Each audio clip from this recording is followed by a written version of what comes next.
me, Lorraine. And I am very nice. And this is Essie. And we are Rolomas!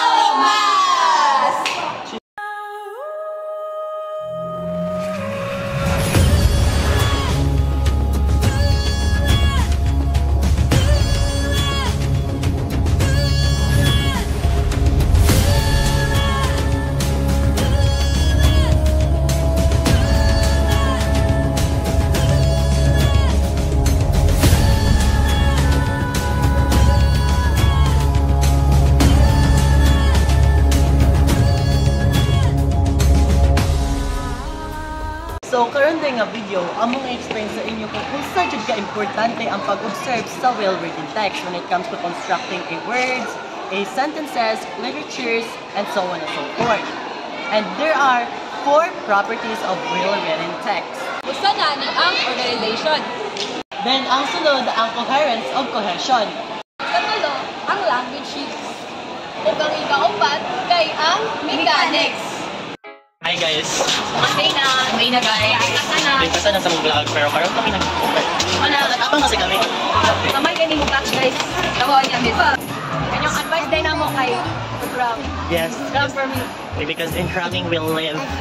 We are unstoppable. Yes. We are dominated. Yes. So, tanawa ninyo diri guys, sa among nakit-an, which is welcome, which is organized, and mas masabtan siya sa mga magbasa. Even though mga bata, may organize siya, so dali siya masabtan. So, unsa man jud ka importante ang organization? Ang organization, kay importante dyan na siya for everyone. Kay part na siya sa well-written text para mas masabtan na to ang pag-construct sa word, mas easier siya if organized ang iyang words.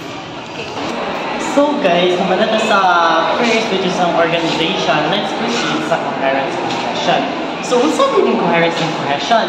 So, ang kaning coherence and cohesion, mao ni siya, ang coherence, mao na siya kung unsa nimo kadali ma-understand ang text. Nagkuha ni siya, nag-requires ni siya kung unsa nimo unsa ka consistent o logical ang imong gibutang na text dili para sa imo kakuan din alam mo na dili pa nang consistent jud ka mga laki hindi siya consistent dai ang kanista kaning cohesion is mo ni siya ang connectivity sa text which is mo-connect mo siya kung unsa ang naa sa second kung unsa ang naa sa first rather mas ma-connect mo siya sa second maparihan bitaw sila connection ra sila isa dili para sa mo kuan nga wala jud mga oh my gosh but anyways naandiri ang example sa connect coherence and cohesion. So as you can see here guys, mali siya ang example sa coherence and cohesion. So mas makita niyo dili sa first, understand actually mas mapuno jud mo siya. And sa second dili makita niyo nga kung ano na siya connect na kana kana siya connection na connected na siya sa sentence. Ano siya dali na may na siya So sir, unsa day ng language use? Ang language use is noon na siya ang kanang magamit bitaw when it comes to writing. Language use is isa na siya makatabak sa atin na magamit ang mga appropriate words para sa mga specific or intended readers nato.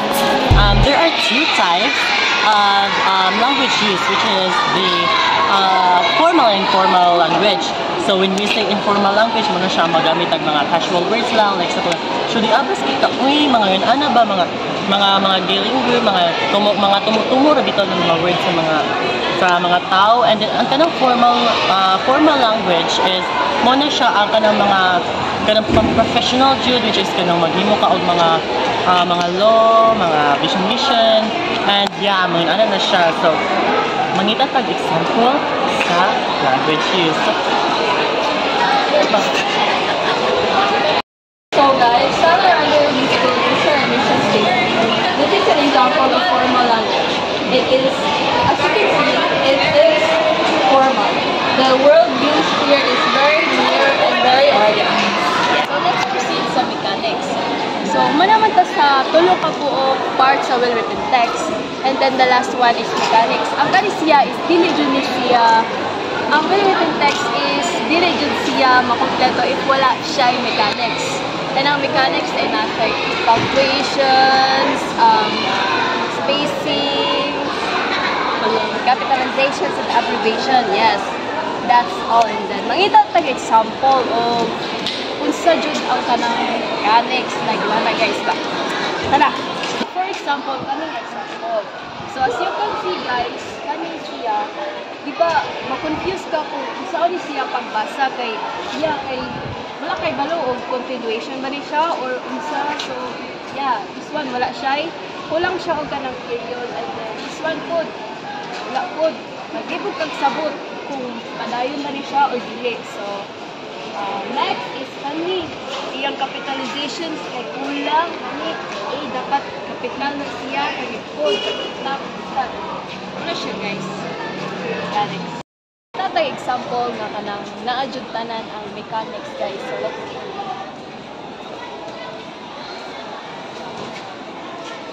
So this one kita ata very perfect siya example siya for mechanics. So sakto iyang capitalization, iyang mga symbols like mga punctuations and then iyang abbreviations. As you can see, well-organized din siya. Masabtani mo and then, yeah, that's mechanics. So, mga to guys, sa manamang vlog na namin makakunan. Ayaw mo kalimut mag-subscribe kung you like at ang video. Basta pinapisin mo, di ba? Vlog ka sa Tantinis. And then, kumatahi, magpa-essay ni, nag-gusto siya of 3,000 words. Na dapat i-apply niyo ang built-in text na kanina, which is ang organization, coherence and cohesion, languages, or mechanics. Mga to guys, Abisala, Action!